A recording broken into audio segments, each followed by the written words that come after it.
حدیث نمبر 7 صحیح البخاری۔ ہم کو ابو علمان حکم بن نافع نے حدیث بیان کی، انہیں اس حدیث کی شعیب نے خبر دی، انہوں نے زہری سے یہ حدیث سنی، انہیں عبید اللہ ابن عبداللہ ابن عتبہ بن مسعود نے خبر دی کہ عبداللہ بن عباس سے ابو سفیان بن حرب نے یہ واقعہ بیان کیا کہ ہرقل شاہ روم نے ان کے پاس قریش کے قافلے میں ایک آدمی بلانے کو بھیجا، اور اس وقت یہ لوگ تجارت کے لیے ملک شام گئے ہوئے تھے، اور یہ وہ زمانہ تھا جب رسول صلی اللہ علیہ وسلم نے قریش اور ابو سفیان سے ایک وقتی عہد کیا تھا۔ جب ابو سفیان اور دوسرے لوگ ہرقل کے پاس ایلیا پہنچے جہاں ہرقل نے دربار طلب کیا تھا، اس کے گرد روم کے بڑے بڑے لوگ علماء وزراء عمرہ بیٹھے ہوئے تھے۔ ہرقل نے ان کو اور اپنے ترجمان کو بلوایا، پھر ان سے پوچھا کہ تم میں سے کون شخص مدعی رسالت کا زیادہ قریبی عزیز ہے؟ ابو سفیان کہتے ہیں کہ میں بول اٹھا کہ میں اس کا سب سے زیادہ قریبی رشتہ دار ہوں۔ یہ سن کر ہرقل نے حکم دیا، اس کو میرے قریب لا کر بٹھاؤ اور اس کے ساتھیوں کو اس کے پیٹھ کے پیچھے بٹھا دو۔ پھر اپنے ترجمان سے کہا کہ ان لوگوں سے کہہ دو کہ میں ابو سفیان سے اس شخص کے یعنی محمد صلی اللہ علیہ وآلہ وسلم کے حالات پوچھتا ہوں۔ اگر یہ مجھ سے کسی بات میں جھوٹ بول دے تو تم اس کا جھوٹ ظاہر کر دینا۔ ابو سفیان کا قول ہے کہ اللہ کی قسم اگر مجھے یہ غیرت نہ آتی کہ یہ لوگ مجھ کو جھٹلائیں گے تو میں آپ صلی اللہ علیہ وسلم کی نسبت ضرور غلط گوئی سے کام لیتا۔ خیر، پہلی بات جو ہرقل نے مجھ سے پوچھی وہ یہ کہ اس شخص کا خاندان تم لوگوں میں کیسا ہے؟ میں نے کہا وہ تو بڑے اونچے عالی نسب والے ہیں۔ کہنے لگا اس سے پہلے بھی کسی نے تم لوگوں میں ایسی بات کہی تھی؟ میں نے کہا نہیں۔ کہنے لگا اچھا اس کے بڑوں میں کوئی بادشاہ ہوا ہے؟ میں نے کہا نہیں۔ پھر اس نے کہا بڑے لوگوں نے اس کی پیروی اختیار کی ہے یا کمزوروں نے؟ میں نے کہا نہیں، کمزوروں نے۔ پھر کہنے لگا اس کے تابع دار روز بڑھتے ہیں یا کوئی ساتھی پھر بھی جاتا ہے؟ میں نے کہا نہیں۔ کہنے لگا کہ کیا اپنے اس دعوی نبوت سے پہلے کبھی کسی بھی موقع پر اس نے جھوٹ بولا ہے؟ میں نے کہا نہیں، اور اب ہماری اس سے صلح کی ایک مقررہ مدت ٹھہری ہوئی ہے، معلوم نہیں وہ اس میں کیا کرنے والا ہے۔ ابو سفیان کہتے ہیں میں اس بات کے سوا اور کوئی جھوٹ اس گفتگو میں شامل نہ کر سکا۔ ہرقل نے کہا اس سے کبھی لڑائی بھی ہوتی ہے؟ ہم نے کہا کہ ہاں۔ بولا پھر تمہاری اور اس کی جنگ کا کیا حال ہوتا ہے؟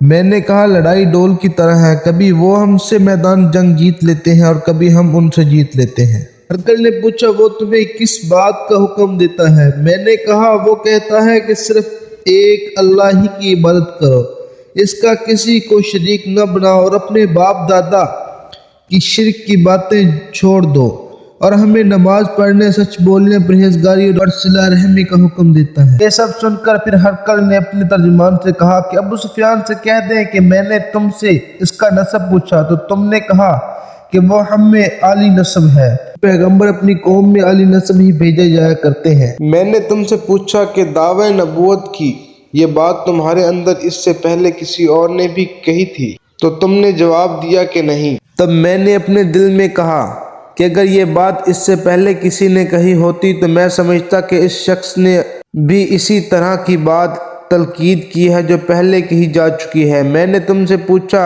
اس کے بڑوں میں کوئی بادشاہ بھی گزرا ہے؟ تم نے کہا کہ نہیں۔ میں نے دل میں کہا کہ ان کے بزرگوں میں سے کوئی بادشاہ ہوا ہوگا تو کہہ دوں گا کہ وہ شخص اس بہانے اپنے آباء و اجداد کی بادشاہت اور ان کا ملک دوبارہ حاصل کرنا چاہتا ہے۔ اور میں نے تم سے پوچھا کہ اس بات کے کہنے یعنی پیغمبری کا دعویٰ کرنے سے پہلے تم نے کبھی اس کو دروغ گوئی کا الزام لگایا؟ تم نے کہا کہ نہیں۔ نے سمجھ لیا کہ جو شخص آدمی کے ساتھ دروغ گوئی سے بچے وہ اللہ کے بارے میں کیسے جھوٹی بات کہہ سکتا ہے۔ میں نے تم سے پوچھا کہ بڑے لوگ اس کے پیرو ہوتے ہیں یا کمزور آدمی؟ تم نے کہا کمزوروں نے اس کا اتباع کیا ہے۔ دراصل یہی لوگ پیغمبروں کے متبعین ہوتے ہیں۔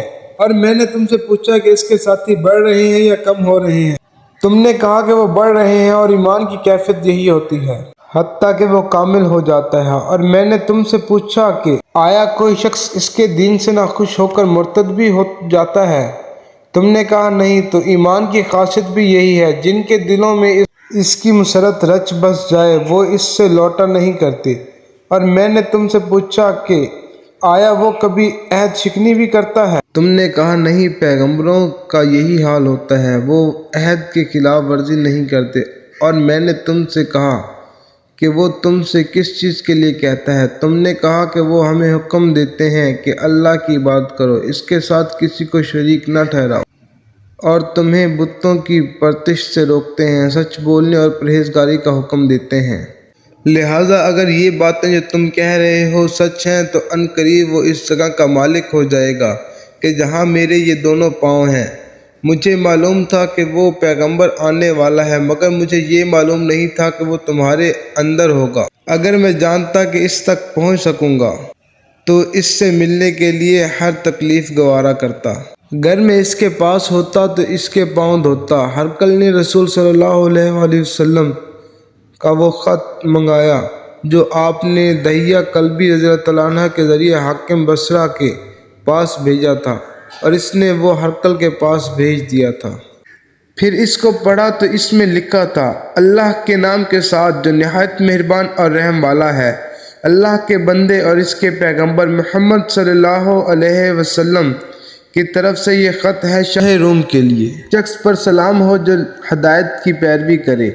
اس کے بعد میں آپ کے سامنے دعوت اسلام پیش کرتا ہوں۔ اگر آپ اسلام لے آئیں گے تو دین و دنیا میں سلامتی نصیب ہوگی، اللہ آپ کو دوہرا ثواب دے گا، اور اگر آپ میری دعوت سے روگردانی کریں گے تو آپ کی رعایا کا گناہ بھی آپ کا ہوگا۔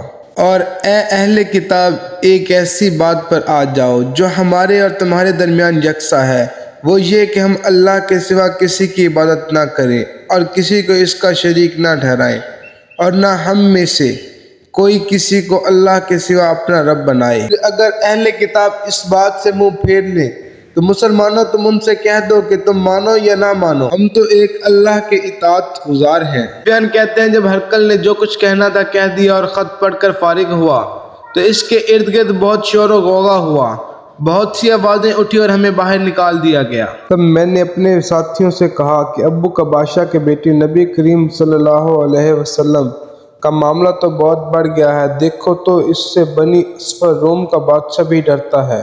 اس وقت سے اس بات کا یقین ہو گیا کہ نبی کریم صلی اللہ علیہ وسلم ان قریب غالب ہو کر رہیں گے، حتیٰ کہ اللہ نے مجھے مسلمان کر دیا۔ راوی کا بیان ہے کہ ابن ناطور ایلیا کا حاکم، ہرقل کا مصائب اور شام کے نصارہ کا لارڈ پادری بیان کرتا ہے کہ ہرقل جب ایلیا آیا ایک دن صبح کو پریشان اٹھا تو اس کے درباریوں نے دریافت کیا کہ آج ہم آپ کی حالت بدلی ہی پاتے ہیں، کیا وجہ ہے؟ ابن ناطور کا بیان ہے کہ ہرقل نجومی تھا، علم نجوم میں وہ پوری مہارت رکھتا تھا۔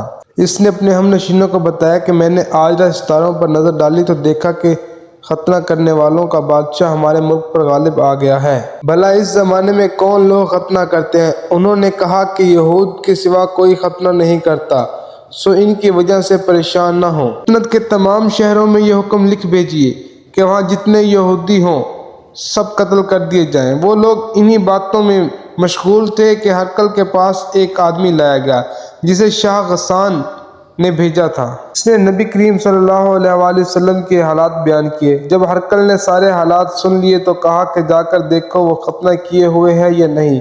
انہوں نے اسے دیکھا تو بتلایا کہ وہ ختنہ کیا ہوا ہے۔ ہرقل نے جب اس شخص سے عرب کے بارے میں پوچھا تو اس نے بتایا کہ وہ ختنہ کرتے ہیں۔ تب ہرقل نے کہا کہ یہی محمد صلی اللہ علیہ وآلہ وسلم اس امت کے بادشاہ ہیں جو پیدا ہو چکے ہیں۔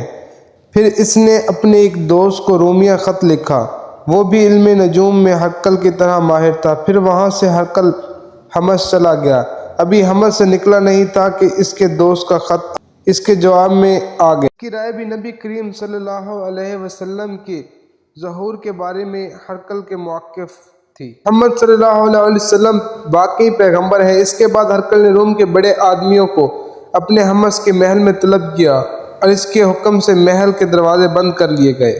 پھر وہ اپنے خاص محل سے باہر آیا اور کہا، اے روم والوں، کیا ہدایت اور کامیابی میں کچھ حصہ تمہارے لیے بھی ہے؟ اگر تم اپنی سلطنت کا بقا چاہتے ہو تو پھر اس نبی کی بیعت کر لو اور مسلمان ہو جاؤ۔ یہ سننا تھا کہ پھر وہ لوگ وحشی گدھوں کی طرح دروازے کی طرف دوڑے مگر انہیں بند پایا۔ پھر جب ہرقل نے ان کی یہ نفرت دیکھی اور ان کے ایمان لانے سے مایوس ہو گیا تو کہنے لگا کہ ان لوگوں کو میرے پاس لاؤ۔ دوبارہ آئے تو کہا، میں نے جو بات کہی تھی اس سے تمہاری دینی پختگی کی آزمائش مقصود تھی، سو وہ میں نے دیکھا۔ یہ بات سن کر وہ سب کے سب سامنے سجدہ میں گر پڑے اور اس سے خوش ہو گئے۔ آخر ہرقل کی آخری حالت یہ رہی۔ ابو عبداللہ کہتے ہیں کہ اس حدیث کو صالح بن کیسان، یونس اور معمر نے بھی زہری سے روایت کیا ہے۔